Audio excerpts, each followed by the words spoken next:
자, 안녕하십니까. 1월 4일 이슈맨의 주식 뉴스 공장 마감 브리핑을 시작을 하도록 하겠습니다.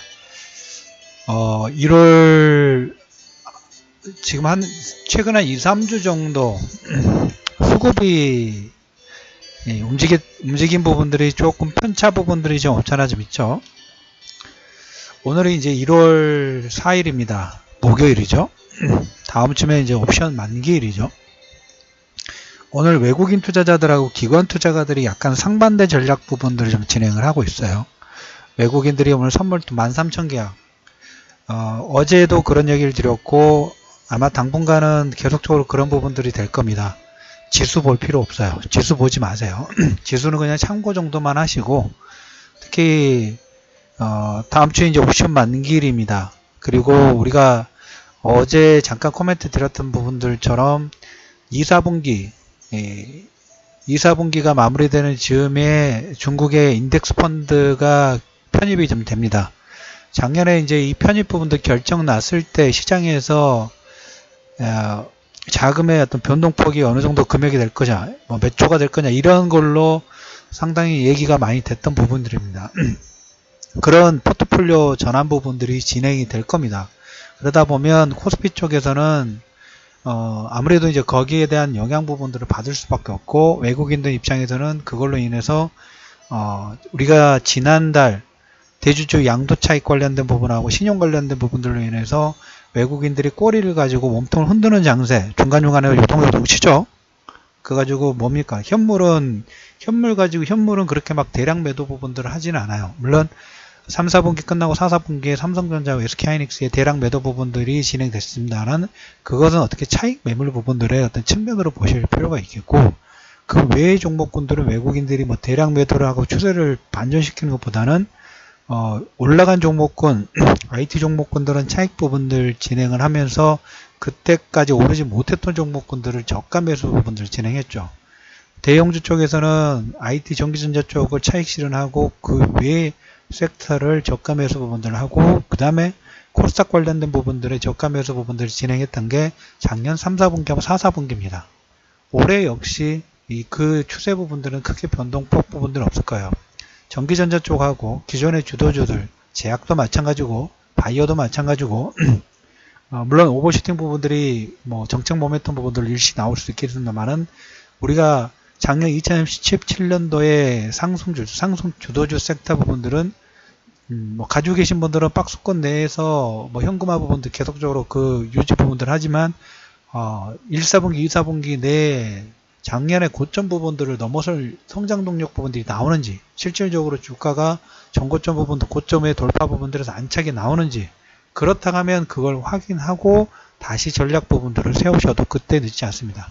기존에 다들 시장에서 좋다는 종목은 모르겠습니다. 저의 투자 성향이 그런지 몰라도 그거 아니더라도 좋은 종목군이 많기 때문에 굳이 올라간 종목군들, 시장에서 너도 나도 좋다는 종목군들을 따라가면서 매매할 필요는 없겠죠.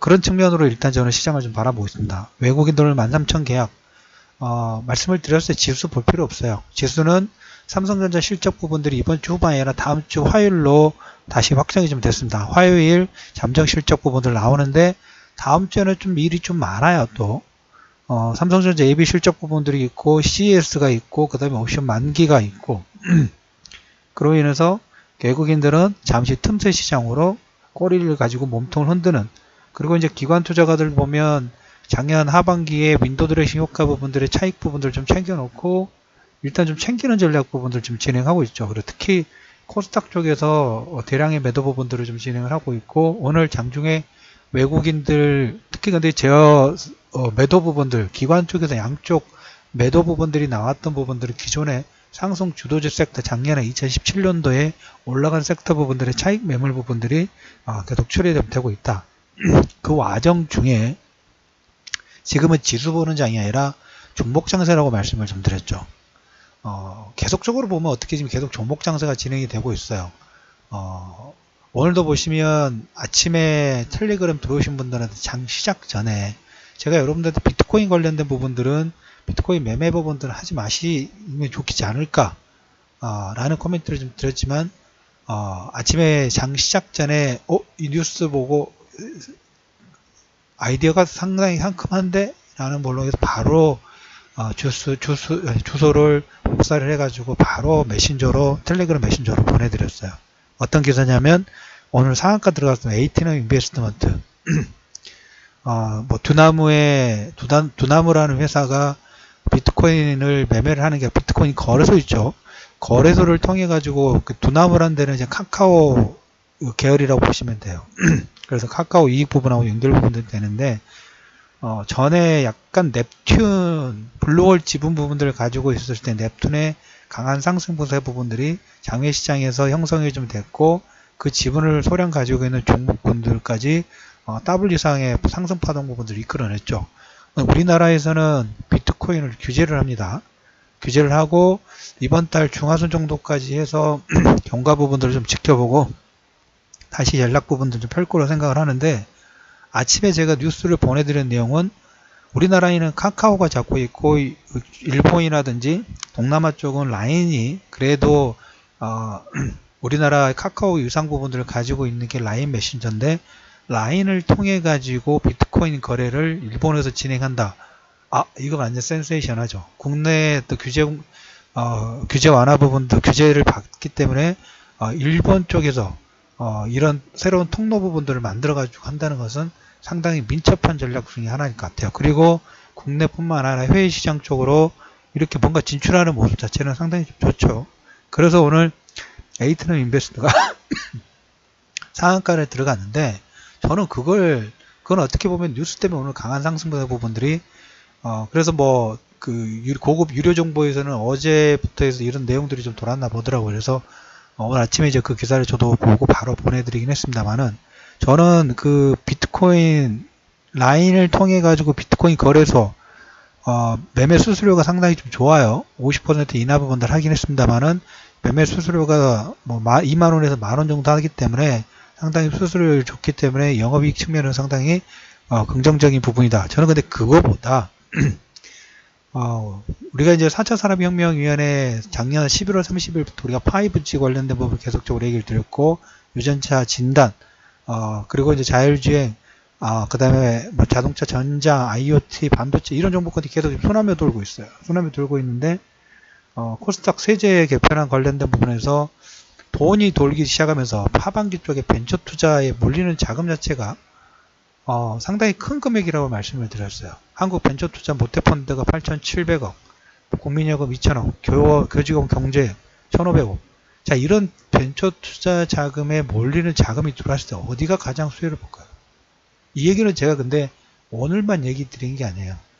11월, 12월 이렇게 세제 개편화에 대해서 또 코스모 활성화 관련된 부분들이 나올 때마다 벤처 자금 부분들이 몰리고 있고 여기에 그 벤처 투자 자금 자체가 좀 더 활성화시키기 위해서 장외 시장에 어떤 전문가들이 이용할 수 있는 플랫폼을 만들고 그 다음에 전환 우선주 제가 별도로 한번 설명드렸죠.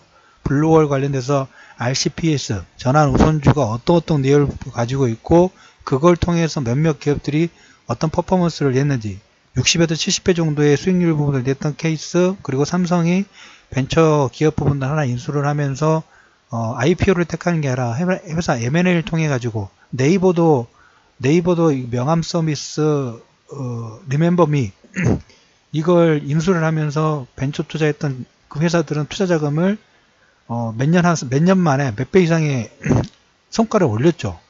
이걸 지금 보여주고 있다는 거예요. 자금이 들어왔을 때 벤처 부분들의 자금이 들어왔어. 그 전에 이제 이미 설정되어 있던 자금이 지금 퍼포먼스를 시장에서는 안 된다는 그런 관점 부분들을 가지고 있지만 먼저 했던 자금이 지금 퍼포먼스를 내고 있어요. 나중에도 마찬가지예요. 시장 자체에서 우리가 급등이 나왔을 때 쫓아가는 것보다 우리가 1년 투자 부분들을 우리가 일반 개인 투자자들 같은 경우는 뭡니까? 오늘 사서 오늘 떨어지면 기분 나빠요. 근데 이제 이 마음의 폭 자체를 바라보는 시각 자체를 좀 길게 보는 건 어떨까요? 그런 마음의 가장 중요한 게 투자 심리예요. 투자 심리. 그냥 1년 안에 우리가 원하는 수익률 정도 올리면 돼요. 근데 이걸 좀 더 물론 저도 욕심이 나고 개인 투자자들도 욕심이 나다 보니까 좀 더 빨리 벌어서 또 새로운 투자 부분을 하려다 보니까 아니면 내가 빨리 수익률을 올려야 된다는 그런 조급함이 있다 보니까 투자 심리가 일단 지고 시작하는 거예요. 그래서 그 벤처 자금에 있는 분들은 미리 여유 자금 부분들로 아니면 긴 안목으로 포석 부분들을 밟아갔던 거고, 그리고 근데 그 자금이 이 모태펀드라든지 국민연금이라든지 이런 쪽의 자금 자체가 뭐 몇 조 원 정도의 자금 부분이 형성이 좀 되죠. 자, 그러면 이 자금들이 어디로 가나요? 상투사로 가죠. 벤처, 뭐 에이트레 인베스터 가고 뭐 DSC 인베스트먼트 뭐 이런 회사 쪽으로 가서 그 회사들한테 맡기죠. 맡겨가지고 너희들이 우리가 원하는 성격 부분들 이런 건데 이런 상품 부분들에 투자를 해라. 그러면 그 회사들은 뭐 하나요? 발굴을 해주고 거기에 대해서 기본적인 뭐 상장 수수료에 대한 부분도 있고 거기 뭐 중개 수수료라든지 그 다음에 이런 부분들로 수익권 자체가 기본 1에서 2, 3, 4까지 증가하는 이 선순환 구조 부분들을 좀 갖게 되죠. 이건 뭐 작년에 11월 11일 달 계속 그 관련 그 흐름 부분들 얘기 드렸던 부분 중에 하나예요. 그래서 나중에 에이트넷 인베스트라는 회사 부분도 제가 별도로 한번 블루홀 그런 것처럼 전환 우선주 관련된 부분 한번 설명을 좀 드릴게요. 그래서 투자 심리 부분들이 여러분들 한번 돌이켜 보세요. 우리가 작년 하반기에 여러분들한테 방송 중에 두산인프라 코어 부분들 얘기 드렸죠. BW 해가지고 시장에서 급락이 계속 나오고 있었어. 급락이 나왔을 때 제가 어떤 얘기 드렸나요? 제가 만약 여러분들이 하면 저는 BW 물량까지 받겠다라는 얘기를 드렸어요. 근데 그 시점에서 제가 말씀드리고 바로 올라왔나요? 아니죠. 옆에 행보를 좀 하다가 충분하게 여러분들 기간 조정 가격 조정 받고 그리고 그게 종목군이 8,000원대에서 거의 만원대까지 상승파도 쫙 나왔죠. 그때는 급락 부분이 나왔어. 근데 그 시점에 그 부분에서 하루 이틀 정도 보면 주가가 계속 급락 부분이 나오니까 매매 부분 타이밍 부분에서 불안 심리 때문에 매매 부분들 못하는 거예요. 근데 그 투자 심리 부분들이 긍정적으로 바뀌는 건 언제 나요? 만원, 8,000원대 얘기 드렸는데 만원 넘어가면 이거 진짜 가나 보다. 그때부터는 또 확신이 생기죠. 8,000원대는 확신이 안 생겨. 예전에 벤처 그 자금도 마찬가지예요. 70배, 80배 낸 회사들 같은 경우 초기 투자, 전환 우선주로 투자했을 때 이 투자 자금이 나중에 70배, 80배 터졌을 때 알았을까요? 그럼 확신이 들었을까요? 확신이 안 들었죠. 하지만 자기만의 그 어떤 투자의 어떤 가이드라인 부분들을 잡고 투자를 했기 때문에 초기 투자 부분 했던 분이 70배에서 80배로 수익을 낼 수 있는 거고, 시장에서 BW 급락 부분이 나왔을 때 차분하게 BW의 어떤 발행 부분들이 결정됐을 때 주가가 8,000원으로 급락 행보 부분이 나왔을 때 차분하게 들어갔다면 만원대, 9,600원 정도까지 상승했을 때 차익 부분을 챙기고 또 매매할 수 있는 그런 여유 부분이 생기겠죠. 근데 밑에 있을 때는 여유가 안 생겨. 올라가면 확신이 생긴단 말이에요. 바꿔야 돼요. 역으로 바뀌어야 돼요. 여기서 투자 심리가 들어가는 거예요. 내가 마음이 급하다 보니까 빨리 해서 빨리 보려고 하는 거예요. 빨리 해서 빨리 모두 다 벌고 싶죠. 근데 이걸 조금 내려놓자고요. 투자 심리 부분에 너무 조급하게 가진 게 아니라 좀 더 차분하게 우리가 코스닥 630포인트, 640포인트에서 플러스 마이너스 10포인트에서 자, 저가 물량 받겠습니다. 그때는 생각보다 너무 빨리 올라와 줬어요. 근데 다른 종목군들 같은 경우에도 가다 보면 인생사가 다 그렇지 않습니까? 아이들이 하루아침에 딱 청소년기에서 푹 커버리는 게 아니죠. 어느 정도 계속 아프다가 또 밥도 못 먹다가 어떤 밥도 많이 먹다가 어느 순간에 쑥 크죠. 그거 마찬가지 주식도. 주가가 움직인 부분들이 이렇게 다 ATM 인베스트먼트 상한가 오늘 물론 아침에 메신저로 장 시작 전에 보냈던 그 내용이 대성창투라 이런 종목군들 어떻게 보면 비트코인 관련된 부분인데 그걸로 인해서 오늘 강한 상승세 부분들이 이끌어놨어요. 하지만 그 전에 제가 말씀드린 부분 이 업황 자체가 바뀌고 있다는 거예요. 업황 자체가 바뀌고 있다는 것은 작년부터 계속 시그널 부분들을 보내주고 있죠. 작년부터 계속 시그널 부분들을 보내줬어요. 두산인프라도 계속 작년부터 계속적으로 여러분들 시그널 부분 보여드렸고 삼성엔지도 만원대에서 14,000원 갈 때 그 전에 이미 시그널 부분 보여줬고 어느 정도 시그널 부분들 보여주고 시간 투자, 가격 투자만 해놓으면 그냥 기다리면 돼요. 우스갯소리 제가 그런 얘기 자주 들으죠. 1년 이자 지금 1%, 2% 받는데 1년 동안 가만히 복지부동하는데 이상하게 주식시장에서 매일매일 시세를 보다면 이 출렁거림에 자기도 모르게 출렁거리죠. 작년 하반기도 마찬가지예요. 대주주 물량 나왔을 때 급락 부분 나왔죠. 그리고 작년 7월 달부터 박스권 부분 진행될 때도 보면 야, 박스권이 진행될 겁니다. 가능성이 높습니다라고 얘기 드렸을 때 올라갈 때 내릴 때는 내려올 때는 아주 강하게 급락 부분들이 나오죠. 지금 올해 1, 4분기 제가 생각하는 부분에서 우리나라 종합지수는 박스권이에요. 종합지수는. 코스닥은 지금 정고점 넘어선 게 차익 부분 나오고 여기서 이제 좀 횡보하거나 지수는 별로 관심이 없어요. 뭐 보자 그랬어요. 900포인트를 가더라도 2500포인트 가더라도 이건 시간을 두고 가는 거고 지금 상반기에는 지수보다는 종목 싸움이에요. 종목. 올해 2018년도에 주도주군이 어느 쪽 부분에서 그렇게 말 맞던 4차 산업혁명 부분이 되는가 C에서 어떤 우리가 알고 있는 자율주행 뭐 인공지능 그 다음에 뭐 빅스비의 어떤 그 AI 이런 서비스 그리고 어제 말씀드렸던 새롭게 떠오르는 그런 관련 종목군들이 움직이고 여기에 일단 포커스예요. 새로운 거에 대해서 신년효과니까 새로운 거에 대한 모든 관심 부분이 쏟는단 말이야. 지수는 부가적인 부분이고 지수는 부가적인 부분이기 때문에 그래서 여러분들이 여기에 포커스를 했던 이쪽 부분이 먼저 나는 거예요. 오늘 제약주들이 급락이 좀 나왔어요. 제약주들이 좀 급락이 나왔고 뭐 시장에서는 약간 루머 부분들이 있던 게 개파 부분들이 좀 진행이 되면서 제약주들이 좀 지켜야 될 내용들이 하나가 생겼어요. 내용을 좀 보니까 션샤인 액트라는 제도가 지난 1일부터 본격 시행됐어요. 근데 제약사들이 뭐 의료계 쪽에서 해당 제도에 거부 반응이 있고요. 예전에 제약주들이 한미약품 부분들이 그렇게 신약 관련된 부분 퍼포먼스가 크게 나오기 전에 제 기억으로 그 퍼포먼스 나오기 한 5년 전에 우리나라에서는 그 제약업종의 채찍과 당근 부분들 특히 채찍을 상당히 많이 줘가지고 영업 리베이트 부분들 강력하게 규제를 했던 부분들이 있어요. 그래서 그걸로 인해서 주가 부분들이 거의 한 반토막 부분이 나왔고 그 다음에 이제 제약주들이 이 신약 관련 그러니까 채찍은 영업 리베이트 부분을 강력하게 막았고 반대로 R&D라든지 개발 부분들 하면은 세제 혜택 부분들을 또 강하게 줬어요. 그러다 보니까 영업의 리베이트 부분도 줄이고 R&D 부분도 진행하다 보니까 그게 뭘로 결실이 나왔나요? 신약 관련된 기술력 부분으로 해서 주가가 레벨업 부분 됐죠. 자, 여기서도 보면 션샤인 팩트라고 해가지고 제약사 영업활동 위축이 불가피하다는 그런 내용 부분들이 일단 좀 나왔어요. 그리고 우리가 이제 그 삼성전자하고 삼성전자가 다음 주에 뭐 예비 실적 부분이 나오기는 합니다만은 뭐 반도체 업종부 자체가 보시면 오늘 아침에도 마이크론 테크놀로지라든지 인텔의 마이너스 요건대로 빼고 그 다음에 AMD라든지 이런 종목군들 반도체 업종 자체가 실적이 나쁘다고 저는 한 번도 말씀드린 적이 없어요. 마찬가지죠. 올해 상반기 내도도 마찬가지예요. 그걸로 인해서 기술적 반등 부분이 나올 수 있어. 3, 4분기 우리가 실적 가이던스하고 그 다음에 3, 4분기 실적이 나올 때도 보면 그 전에 한 단계 내려왔다가 반등 나올 수 있다고 말씀드렸죠. 그리고 어느 정도 반등 나오고 실적 나오니까 거기까지. 지금도 마찬가지예요.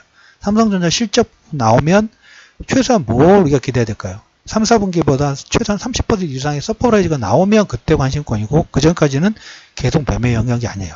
그 관련 섹터 부분들은 다 뭡니까? 2017년도 상승을 주도했던 섹터 다 모두 오늘 신라진이 한 10% 급락 부분이 나왔어요. 단기효과 부분도 그런 종목군도 재미는 있어요. 그렇죠? 타이밍만 잘 맞으면 그냥 20, 30% 정도 상승을 그냥 가볍게 해주기 때문에 재미는 있는데 권하고 싶지는 않아요. 가지고 계신 분들은 마찬가지고.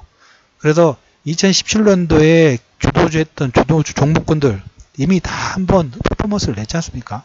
거기서는 욕심 부리지 마시고 그 외의 종목군들 오늘 포스코 그 다음에 건설주 기계주들 기계 관련된 종목군들 지수는 여러분 다 보이는데 개별 종목군들 대형주 라인도 가는 종목군과 가지 않은 종목군이 차별화돼요. 내용들이 있기 때문에 그러는 거예요. 코스닥도 마찬가지죠. 올라가는 종목군들은 내용이 있기 때문에 올라가는 거예요. 그래서 올 상반기는 1차적으로 1, 4분기는 여기에만 포커스를 진행하시면서 매매를 하시면 어떨까 라는 코멘트를 좀 드리면서 이슈맨의 주식뉴스 공장 마감 브리핑 1월 4일입니다. 목요일 마감 브리핑을 마무리하도록 하겠습니다. 화면에서 그 다음에 전장 관련된 부분도 시장에서 계속 관심권을 좀 둡니다. 아무래도 이제 삼성의 예비 실적 부분들 나오면서 이런 코멘트 부분들은 뭐 하지는 않겠지만 CES에서 삼성뿐만 아니라 LG 쪽도 마찬가지고 수소차 관련된 부분도 조금 계속 좀 부각이 좀 되는 것 같고, 아무튼 현재 시장의 모멘텀에 시장의 미인주 역할 부분 하는 섹터 부분들은 말씀드렸던 이런 섹터들이 내에서 움직이고 있다라는 얘기를 드리면서 이슈맨의 주식 뉴스 공장 마감 브리핑을 마무리하도록 하겠습니다.